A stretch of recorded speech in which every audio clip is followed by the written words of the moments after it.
Dito, seorang anak yatim berusia 10 tahun, hidup dalam kemiskinan bersama ibunya yang sedang sakit. Setelah mereka diusir dari rumah karena hutang, Dito mencoba bertahan hidup dengan mengumpulkan kayu bakar dari hutan. Suatu hari, ia menemukan seekor ular kecil terjebak di jaring dan menolongnya tanpa tahu bahwa itu adalah anak dari ratu ular. Kebaikan hatinya membuka pintu ke dunia gaib yang penuh keajaiban dan ujian. Tapi tidak semua berkah datang tanpa harga, karena di balik dunia mistis itu ada bahaya besar yang menanti.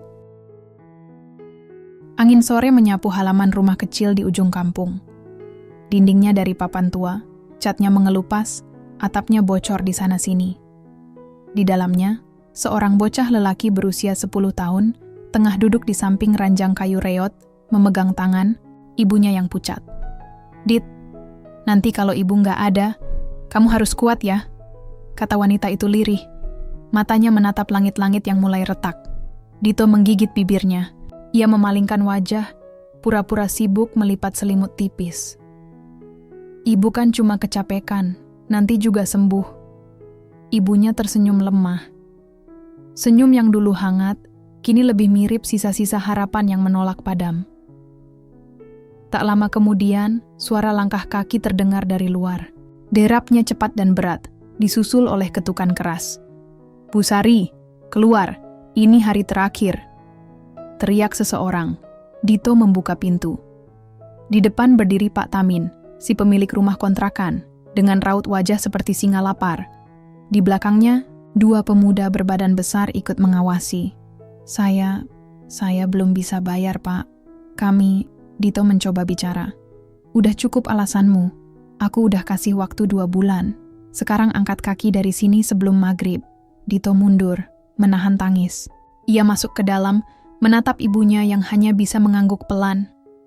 "Ambil baju kita, Dit. Nggak usah banyak-banyak," kata ibunya lirih. Dengan cepat, Dito memasukkan baju dan sedikit makanan kering ke dalam karung kecil. Ia juga mengambil sebotol minyak kayu putih, satu-satunya obat yang mereka punya. Tak lama kemudian, mereka keluar dari rumah, yang bukan lagi milik mereka, tanpa tahu akan kemana. Matahari tenggelam di ujung sawah ketika Dito mendorong kursi roda ibunya melewati jalan tanah berdebu.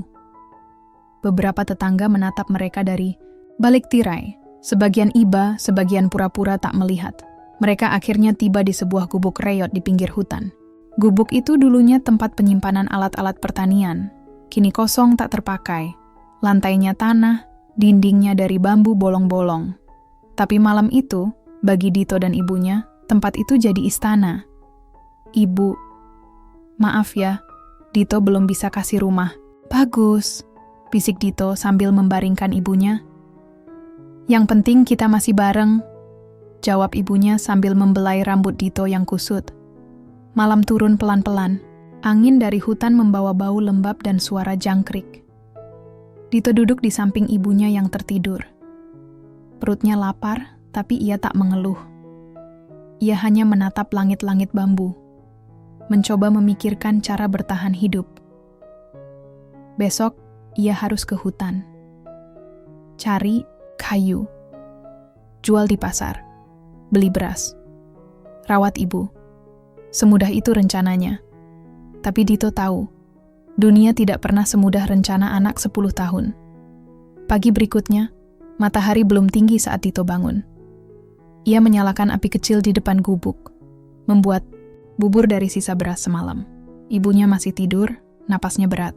Setelah menyuapi ibunya, Dito mengambil parang kecil dan karung kain, lalu berjalan menuju hutan.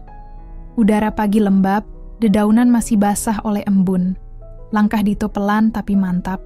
Ia pernah ikut ayahnya ke hutan dulu, sebelum ayahnya meninggal karena kecelakaan kerja. Kini, hutan itu jadi sahabat yang menakutkan sekaligus satu-satunya harapan. Dito mulai mengumpulkan ranting kering dan potongan kayu kecil. Di sela-sela itu, ia duduk sejenak di atas batu besar, menyeka keringat. Tapi matanya tetap waspada, karena ia tahu di hutan ada banyak bahaya, termasuk hewan liar dan jebakan pemburu. Saat ia hendak beranjak, terdengar suara gemerisik di semak. Dito menoleh. Di sana, seekor ular kecil menggelepar, tubuhnya terjerat, jaring plastik bekas perangkap ayam. Tubuhnya terlilit, matanya seperti memohon. Dito terdiam. Ia takut, namanya juga anak kecil. Tapi ia juga kasihan. Ular itu bukan ular besar, tubuhnya masih mungil, warnanya hijau keemasan, berbeda dari ular biasa. Dan entah kenapa, ia tidak merasa terancam. Dengan hati-hati, Dito mendekat dan memotong jaring itu pakai parang kecilnya. Ular itu sempat menggeliat panik, tapi akhirnya diam. Saat jaring lepas, ular itu menggeliat pelan, lalu menatap Dito beberapa detik sebelum meluncur masuk ke semak. Dito menghela napas panjang. Semoga kamu nggak balas gigit aku. Ia tidak tahu, tindakannya itu baru saja mengubah nasibnya. Dunia yang selama ini tersembunyi akan mulai membuka pintunya, dan hidup Dito tak akan pernah sama lagi. Pagi-pagi sekali, Dito sudah berjalan menyusuri jalan setapak menuju hutan. Karung goni di pundaknya masih kosong, tapi di kepalanya penuh rencana. Hari ini, ia harus bisa membawa cukup kayu kering, supaya bisa dijual di pasar desa. Kalau beruntung, mungkin bisa beli sedikit lauk untuk ibunya. Langkahnya mantap meski sandal jepitnya sudah sobek di bagian depan. Dedaunan berembun menyentuh kakinya, serangga beterbangan di sekeliling kepala. Tapi Dito sudah mulai terbiasa. Hutan yang dulu terasa asing, sekarang pelan-pelan jadi tempat yang akrab. Angin pagi membawa suara burung bersahutan. Cahaya matahari menembus celah-celah pepohonan. Suasana damai, seolah dunia belum tahu tentang kerasnya hidup Dito. Ia mulai memunguti ranting-ranting kering yang berserakan. Tak lama, karungnya mulai terisi. Tapi Dito tahu, kayu segini belum cukup. Ia berjalan lebih jauh, masuk ke area yang jarang dilalui orang. Saat sedang memotong cabang kayu mati, ia mendengar suara langkah kaki di belakang.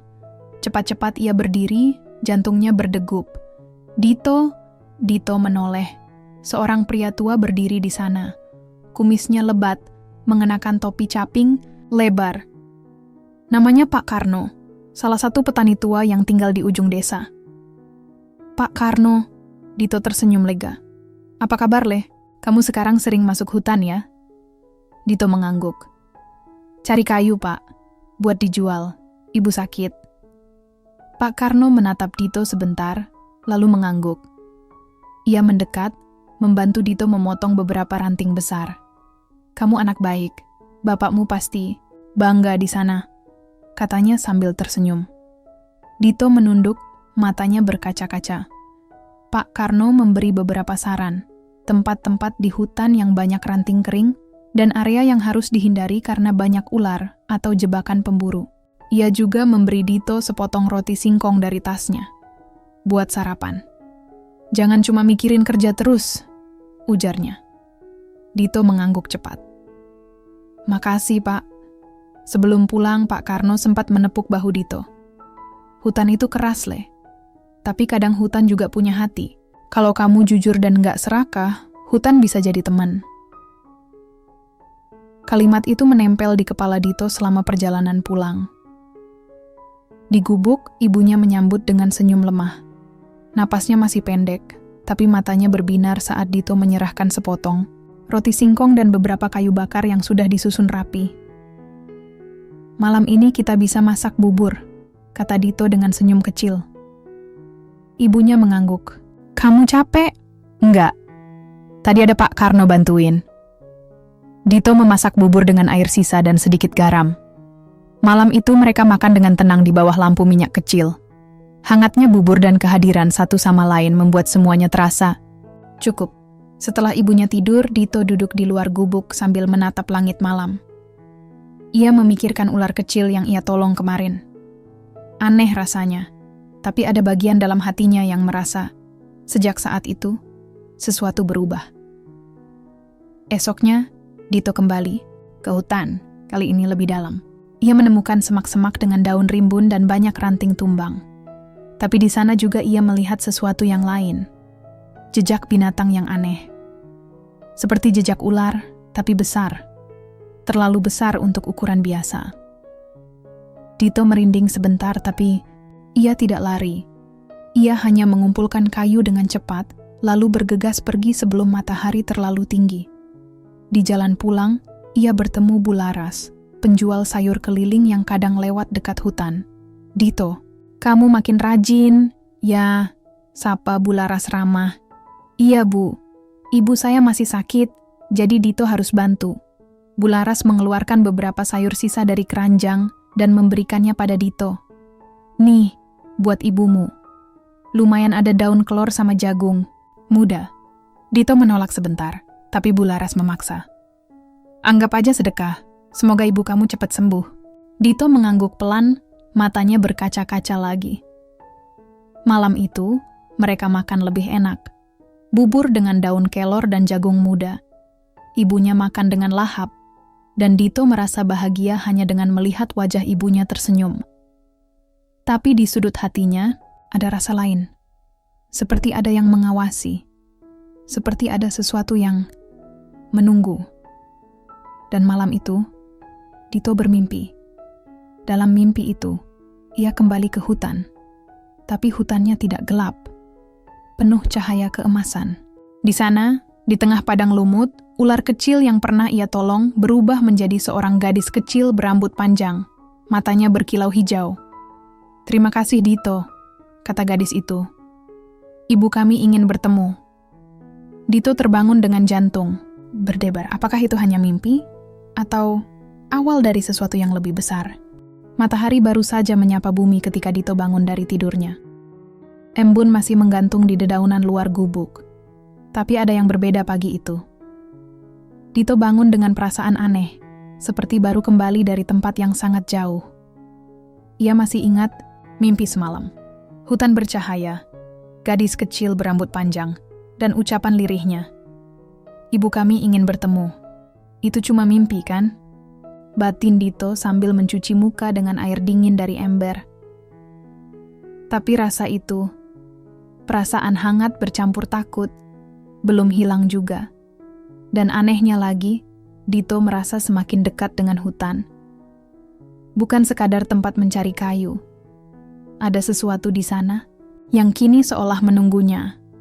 "Dito, kamu nggak sekolah, Nak?" tanya ibunya pelan saat sarapan bubur sisa semalam. Dito menunduk. "Nggak, Bu. Dito mau cari kayu dulu. Kalau udah cukup uang, baru Dito masuk sekolah lagi." Ibunya memandang. Lama ia sedih yang tak terucap, tapi ia tak bisa memaksa. Ia tahu, anak semata wayangnya itu sudah memikul beban jauh di luar usianya. Setelah pamit dan mencium tangan ibunya, Dito kembali ke hutan. Tapi kali ini, ia tak langsung memunguti kayu. Kakinya seakan dituntun oleh sesuatu. Langkah demi langkah, masuk lebih dalam dari biasanya, dan di sanalah ia berhenti. Di sebuah tanah berlumut dekat akar pohon besar, jaring plastik bekas perangkap ayam masih tergantung di dahan rendah. Jaring yang kemarin menjebak ular kecil. Dito terdiam. Ia mendekat dan menyentuh sisa jaring yang sudah sobek. Lalu matanya menangkap sesuatu. Seekor ular kecil hijau keemasan, sama seperti kemarin, muncul dari balik semak. Tapi hari ini, ular itu tidak ketakutan. Ia bahkan seolah menunggu. Matanya menatap langsung ke arah Dito. "Apa kamu yang aku tolong kemarin?" bisik Dito, setengah percaya diri. Ular itu mengangkat kepalanya pelan, lalu bergerak ke arah kiri. Berhenti, menoleh, lalu maju lagi, seperti mengajak. Dito menelan ludah. Akalnya bilang, jangan ikuti binatang ke hutan lebih dalam. Tapi hatinya bilang lain, dan hatinya menang. Langkah demi langkah, Dito mengikuti ular kecil itu masuk ke belantara. Jalannya menyempit. Pepohonan makin rapat. Cahaya matahari makin redup. Tapi tak ada rasa takut di hati Dito, anehnya justru tenang. Bahkan udara di sekitar jadi hangat dan harum, seperti bau kayu manis dan bunga hutan. Setelah berjalan cukup jauh, ular itu berhenti di depan sebuah gua kecil tersembunyi di antara akar-akar pohon beringin tua. Di depan gua itu ada batu datar dan di atasnya ada kalung dari tali emas yang melingkar rapi, seperti menunggu seseorang. Dito menunduk. Tangannya gemetar saat menyentuh kalung itu. Tapi sebelum ia bisa mengangkatnya, terdengar suara lembut langsung di kepalanya. "Jangan takut, Dito. Kami sudah menunggumu." Dito mendongak, tapi tak ada siapa-siapa. "Engkau telah menolong anak kami. Kini waktunya kami membalas." Tiba-tiba, cahaya lembut muncul dari dalam gua. Ular kecil itu masuk pelan. Dito ragu-ragu, tapi rasa penasaran mengalahkan takutnya. Ia melangkah masuk, dan di dalam gua, Dito tidak melihat kegelapan. Justru sebaliknya, gua itu luas, hangat, dan diterangi cahaya kuning keemasan dari dinding-dindingnya. Di tengahnya ada kolam kecil jernih, dan di tepi kolam, seorang wanita berjubah hijau dengan rambut panjang menjuntai, duduk dengan anggun. Kulitnya putih bersinar, matanya tajam namun damai. Di sekeliling wanita itu, ada puluhan ular berbagai ukuran, tapi semuanya diam, jinak, bahkan terlihat seperti pelayan setia. Dito berdiri kaku. Ia ingin lari, tapi tidak bisa. Ada daya tak terlihat yang membuatnya diam di tempat. "Namaku Ratu Naira," kata wanita itu. Suaranya seperti gemericik air. "Dan kamu telah menyelamatkan putriku." Ular kecil yang tadi memandu Dito muncul dari balik jubahnya, lalu melilit lembut di lengan sang ratu. "Putriku ini masih muda. Ia tersesat. Tanpa bantuanmu, ia mungkin mati di tangan manusia." Dito bingung harus berkata apa. Ia hanya menunduk, tubuhnya gemetar. Ratu Naira melangkah pelan mendekatinya, lalu menyentuh bahu Dito. "Kau tidak minta apa-apa, tapi kami berutang budi."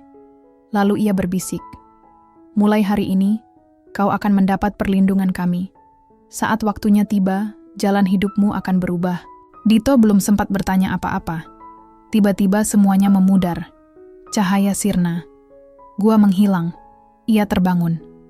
Dan ternyata, ia sedang duduk di bawah pohon besar, dengan karung kayu di sampingnya, seperti habis mimpi siang bolong. Tapi saat ia bangkit, berdiri, tangannya menyentuh lehernya sendiri. Kalung emas dari gua tadi masih melingkar di sana. Matahari mulai meninggi saat Dito melangkah keluar dari hutan. Karung kayu di punggung dan kalung emas di leher. Ia masih bingung. Semuanya terasa seperti mimpi, tapi kalung itu nyata. Emasnya berkilau hangat, tidak mencolok, tapi jelas bukan kalung biasa. Dito menutupi kalung itu dengan kaus lusuhnya sambil berjalan cepat pulang. Sepanjang jalan, hatinya dipenuhi tanda tanya. Siapa sebenarnya Ratu Naira itu? Apa maksudnya perlindungan? Dan kenapa kalung ini terasa seperti hidup? Sampai di rumah, ibunya sedang duduk di beranda, wajahnya pucat, tapi tersenyum melihat Dito. "Lama amat, Le. Ibu sempat khawatir," katanya. Dito hanya membalas dengan senyum kecil. Ia tidak tahu harus cerita dari mana. Kalau ia bilang bertemu Ratu Ular, ibunya pasti mengira Dito kerasukan atau kelaparan terlalu lama. "Ibu istirahat aja, nanti Dito yang ke pasar." Ibunya mengangguk pelan. Nafasnya masih terdengar sesak. Dito tahu waktu mereka tidak banyak. Setelah mandi dan mengganti baju, Dito mengambil sebagian kayu hasil panen tadi dan memasukkannya ke gerobak kecil bekas mainan yang sudah dimodifikasi jadi alat angkut. Ia menyusuri jalan desa menuju pasar, sambil sesekali memastikan kalungnya tetap tersembunyi. Pasar desa seperti biasa, ramai, berisik, dan penuh aroma khas. Bau bawang, terasi, dan keringat. Dito sudah hafal tempatnya. Ia biasa menjual kayu ke Pak Udin, tukang arang yang punya kios di pojokan dekat tempat potong ayam. Tapi hari ini berbeda. Baru saja ia mendekat, seseorang menepuk bahunya. Le, sini sebentar." Seorang ibu setengah, baya dengan kain batik dan anting emas besar menatap Dito dari ujung kepala sampai kaki. "Kamu anak siapa ya?" "Dito, Bu. Anak Bu Ningsih." "Oh, iya, yang tinggal di gubuk dekat sawah itu kan?" Suaranya sinis, tapi matanya memperhatikan Dito dengan sangat detail. "Kamu pakai kalung?" Dito terkejut. Ia langsung meraba lehernya. Ternyata kain kausnya tersingkap sedikit. Kalung emas itu terlihat. "Ini punya orang," katanya. Cepat ibu itu tersenyum licik. "Punya orang atau hasil nemu?" Bukan Bu, saya dikasih. Beberapa orang mulai melirik. Suara mereka mulai terdengar. Anak miskin pakai kalung emas? Jangan-jangan maling. Dito merasa panas dingin. Ingin lari, tapi kaki terasa berat. Wajah-wajah mencurigai. Mata-mata memandang rendah. Mulut-mulut mulai berbisik. Beruntung, tiba-tiba Pak Udin keluar dari kiosnya. "Woi, kenapa ribut?" tanyanya dengan suara besar. "Ini, Pak," kata si ibu. "Anak ini pakai kalung emas. Katanya nemu, tapi mukanya kayak maling." Pak Udin menatap Dito. Tajam, tapi ia juga kenal Dito. Anak ini sering kesini. Sopan, nggak pernah macam-macam. "Dito, sini," kata Pak Udin tenang. Dito mendekat. Tangan masih menggenggam kausnya. Pak Udin menunduk, melihat kalungnya. Lalu ia bersiul kecil. "Ini emas. Beneran?" Dito diam. Jantungnya berdegup. "Tapi anak ini bukan maling," kata Pak Udin keras-keras, menatap ke arah kerumunan. "Saya jamin. Bapak kenal bapaknya dulu. Orang jujur." Kerumunan perlahan bubar. Si ibu sinis itu hanya mendengus dan pergi. Pak Udin menatap Dito lagi. "Kalung ini mahal. Kamu yakin nggak dicuri?" Dito menggeleng. "Saya nemu di hutan. Dikasih sama orang baik." Pak Udin tidak bertanya lebih jauh. Ia tahu kadang anak-anak punya dunia sendiri yang tak bisa dijelaskan. "Ya udah, kayunya saya beli seperti biasa." "Ya." Dito mengangguk cepat. "Iya, Pak." Hari itu Dito pulang membawa uang lebih banyak dari biasa. Pak Udin memberi tambahan, katanya buat beli lauk buat ibunya. Hatinya hangat, tapi juga khawatir. Kalung ini bawa rezeki, tapi juga bahaya. Di rumah, ibunya tampak terkejut melihat uang yang dibawa Dito. "Kamu nggak nyolong kan?" "Enggak, Bu." Dito cepat menjawab, lalu menunjukkan sebungkus nasi, tahu tempe, dan minyak goreng. Ibunya menatap dalam, lalu tersenyum dan memeluknya. "Maaf, Ibu cuma takut. Kamu anak baik, Ibu tahu itu." Malam itu mereka makan layak untuk pertama kalinya setelah sekian lama. Ibunya bahkan bisa tertawa sedikit saat Dito bercerita tentang pasar dan ibu-ibu gosip. Tapi Dito tidak menceritakan tentang Ratu Naira atau gua bercahaya itu. Belum. Ia belum berani. Saat ibunya tertidur, Dito duduk di luar dan menatap langit. Kalung itu masih melingkar di lehernya, terasa hangat. Dan dari kejauhan, ia merasa ada sesuatu yang datang. Angin bertiup pelan, tapi membawa bisikan. "Waktumu hampir tiba, Dito." Sudah 3 hari sejak Dito menemukan kalung itu. 3 hari yang terasa seperti mimpi. Ibunya bisa makan lebih baik. Tubuhnya mulai membaik walau masih sering batuk. Tapi yang paling terasa berbeda adalah Dito sendiri. Anak 10 tahun itu sekarang bisa mendengar hal-hal yang tak diucapkan. Bisa melihat bayangan di tempat gelap. Dan kadang, saat ia menutup mata, ia bisa mendengar suara-suara dari dalam bumi. Awalnya Dito pikir itu cuma imajinasi, tapi makin lama, semakin nyata, terutama sejak malam itu. Malam saat ia bermimpi berdiri di atas hamparan pasir hitam, langit penuh ular terbang, dan dari tengah pusaran awan, muncul Ratu Naira, wajahnya muram. "Dito," kata sang ratu, "kekuatan itu tak bisa kau simpan selamanya. Dunia manusia sudah mulai mencium baunya." Dito terbangun dengan keringat dingin, meski udara malam sangat sejuk. Kalung di lehernya bergetar pelan, seperti hidup. Ia duduk di luar gubuk, menatap bulan yang hampir purnama. Esok harinya, kejadian aneh benar-benar terjadi. Saat ia sedang mencari kayu di hutan biasa, Dito mendengar suara tangisan. Tangisan perempuan. Tapi bukan suara ibunya. Bukan juga suara manusia sepenuhnya. Suara itu lirih, seperti gema air, menyusup dari balik semak. Dito menoleh, dan ia melihatnya. Seorang perempuan muda berwajah pucat dan rambut panjang kusut, berdiri di dekat pohon. Mati. Tubuhnya seperti tembus cahaya. Ia tidak menjejak tanah, matanya menatap langsung ke Dito. Anak itu penjaga terpilih. Dito mundur 1 langkah, tapi kakinya terpaku. Apa maksudnya? Bisiknya, pelan. Perempuan itu tersenyum, sedih. Kau akan jadi penghubung antara dunia atas dan bawah. Lalu, tubuhnya berubah menjadi kabut dan menghilang. Tapi sebelum lenyap, ia menyentuh dada Dito. Dan seketika, penglihatan Dito berubah. Ia melihat ibunya. Terbaring lemah di gubuk. Napasnya makin pendek. Di sekeliling tubuhnya, ada aura hitam, seperti asap tebal yang mencoba masuk ke paru-parunya. Ibu, Dito berlari pulang, sekuat tenaga, tak peduli karung kayunya tertinggal. Sesampainya di rumah, benar saja, ibunya tergeletak di atas tikar. Bibirnya pucat, napasnya berat. Ibu kenapa? Dito mengguncang tubuh ibunya. Ibu cuma lemas, nak, bisik ibunya. Mungkin masuk angin biasa. Tapi Dito tahu itu bukan masuk angin biasa. Ia tahu, sejak melihat penglihatan tadi. Ada sesuatu yang gelap, sedang mencoba merebut ibunya. Malam itu, Dito tak tidur. Ia duduk di samping ibunya, memegang tangan hangat yang semakin dingin. Dan di tengah keheningan malam, kalung emas itu bercahaya sendiri. Pelan, tapi nyata. Dan saat Dito menyentuhnya, ia mendengar suara dari dalam dirinya sendiri. Jika kau ingin menyelamatkan ibumu, kau harus datang ke bawah tanah, ke kerajaan kami, sekarang. Tanpa pikir panjang, Dito mencium tangan ibunya, mengambil senter kecil, lalu berjalan kembali ke hutan. Langit di atas gelap tanpa bintang, seolah tahu apa yang akan terjadi. Dito kembali ke gua tempat pertama kali ia bertemu Ratu Naira. Tapi, kali ini, mulut gua sudah terbuka lebar.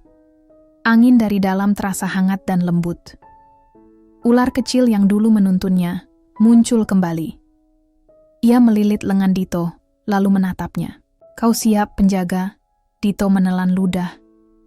Kalau ini bisa nyelamatin ibu, aku siap. Dan ia melangkah masuk. Di dalam, kerajaan bawah tanah tidak lagi bersinar damai seperti dulu. Dinding-dinding gua retak, air kolam keruh. Ular-ular terlihat gelisah, saling berbisik dengan bahasa yang Dito kini bisa pahami. Ada kekuatan hitam yang menyusup. Anak manusia membawa tanda itu. Ratu sedang terluka.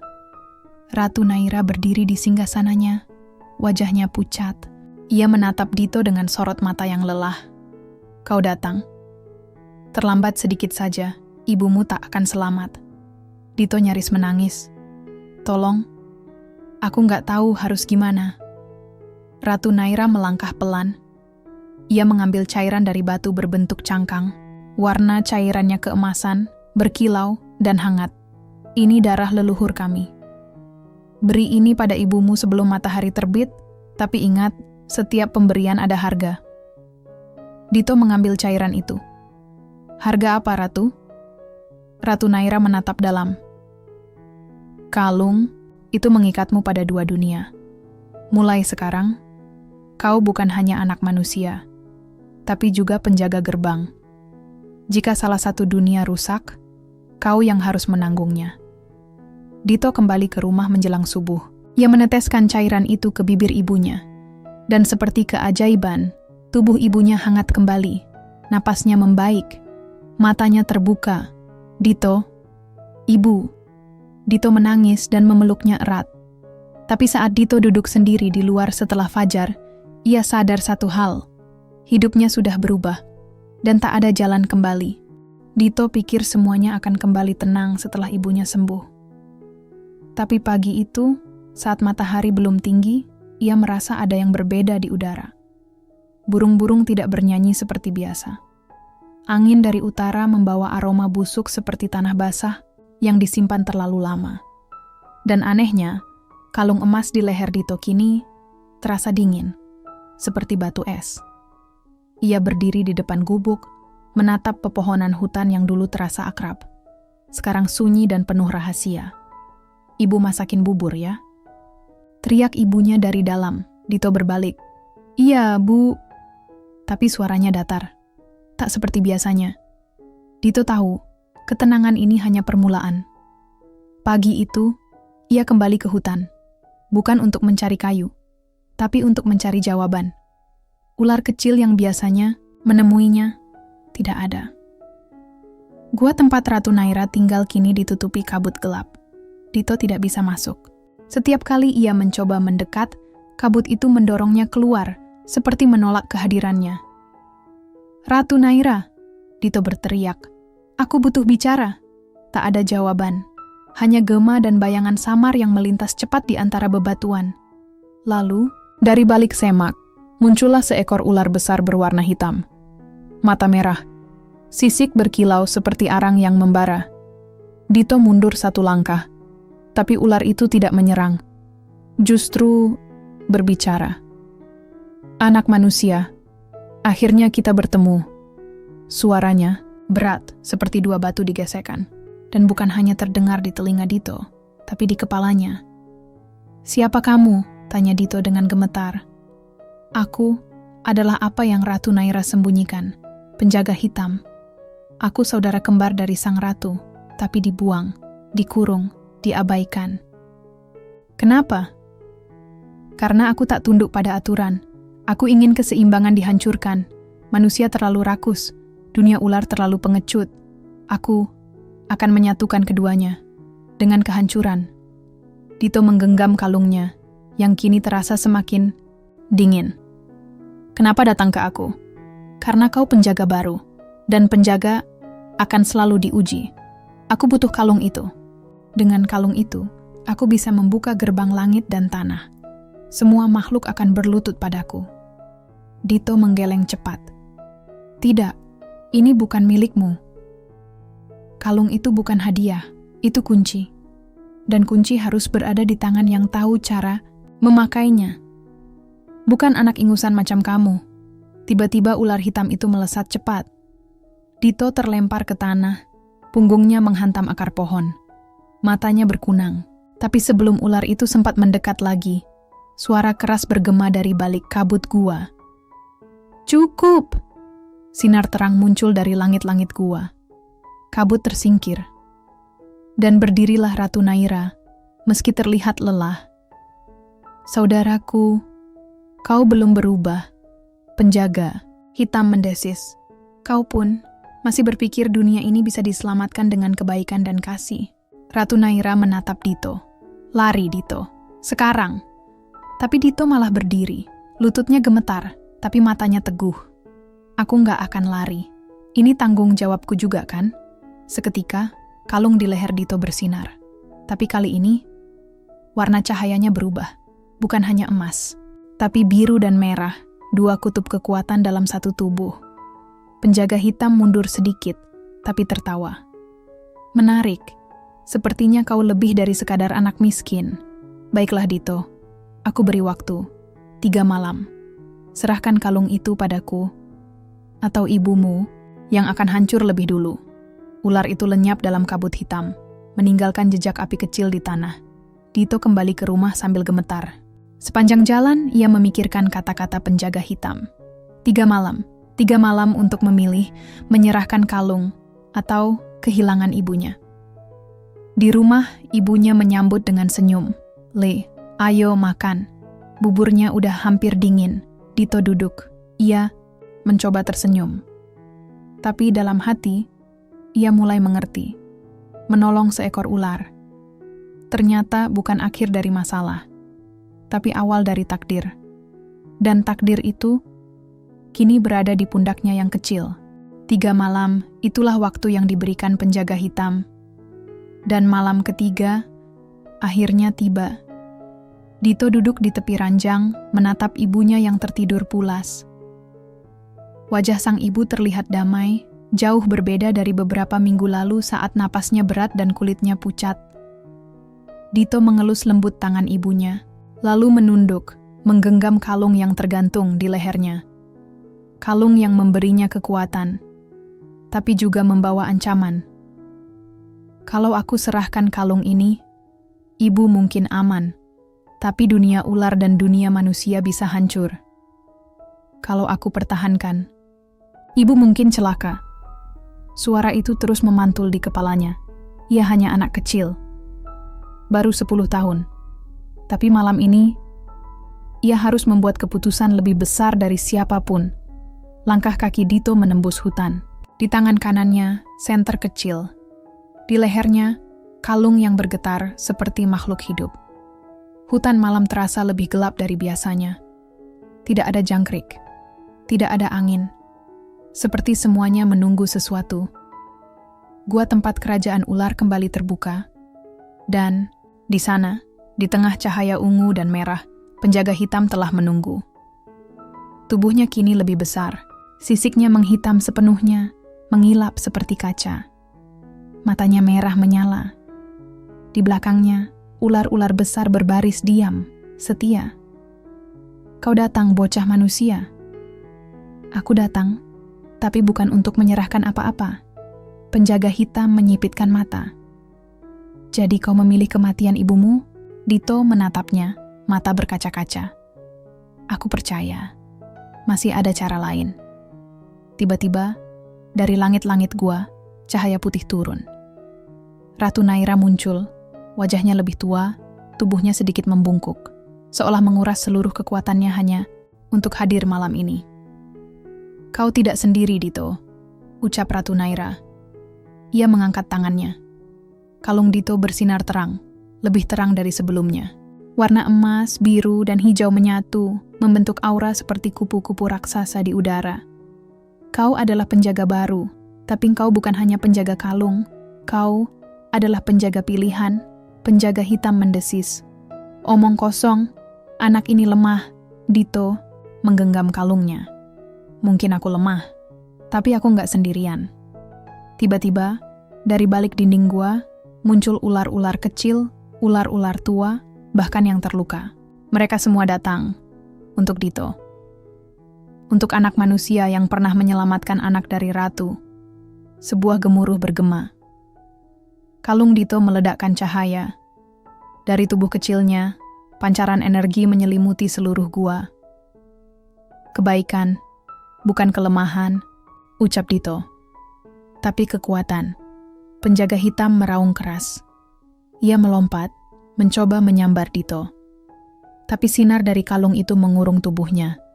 Satu persatu sisik hitamnya berubah menjadi abu. Tubuhnya mengecil, matanya kehilangan cahaya, dan akhirnya penjaga hitam berubah menjadi ular kecil yang tertidur, terkurung dalam batu kristal. Ratu Naira menutup matanya. Sudah selesai. Malam itu, Dito pingsan. Ia terbangun keesokan harinya di rumah. Ibunya sedang duduk di sampingnya, tersenyum sambil mengelus rambut Dito. Le, kamu mimpi buruk ya? Dito hanya tersenyum kecil. Iya, Bu. Tapi mimpi itu udah selesai. Hari-hari berikutnya berubah. Mereka tetap tinggal di gubuk itu, tapi tak lagi kesepian. Setiap pagi, ada makanan aneh yang muncul di depan pintu. Segar, sehat, dan tak pernah basi. Kadang-kadang Dito masih melihat ular kecil melintas di halaman, memberi anggukan seolah berkata, "Kami di sini." Dan Dito kembali ke hutan, bukan untuk mencari kayu, tapi untuk menjaga pintu yang tak bisa dilihat semua orang, menjaga batas antara dua dunia, dengan hati seorang anak dan keberanian seorang penjaga. Dito tidak pernah menjadi anak biasa lagi, tapi ia juga tidak berubah menjadi pahlawan dengan jubah dan kekuatan super. Ia tetap anak kecil yang tiap pagi membantu ibunya menjemur pakaian, menyapu halaman, dan menyalakan api untuk memasak air. Bedanya, kini ia tahu, setiap kebaikan sekecil apapun bisa mengubah dunia. Suatu sore, saat matahari mulai turun di balik bukit, Dito duduk di bawah pohon besar. Tempat pertama kali ia bertemu ular kecil itu. Ia menatap langit. Aku cuma anak kecil waktu itu. Dan mungkin aku tetap anak kecil sekarang. Tapi rasanya, hati ini lebih besar dari sebelumnya. Angin menghembus lembut. Daun-daun berjatuhan pelan, seperti ikut mendengar dan mengerti. Di kejauhan, terdengar suara ibunya memanggil, Dito, ayo makan Le. Dito berdiri, tersenyum, dan berlari pulang. Langkahnya ringan, tapi jejaknya dalam. Sebab ia tahu, meski dunia tak tahu namanya, ia telah menjaga sesuatu yang lebih besar dari dirinya sendiri.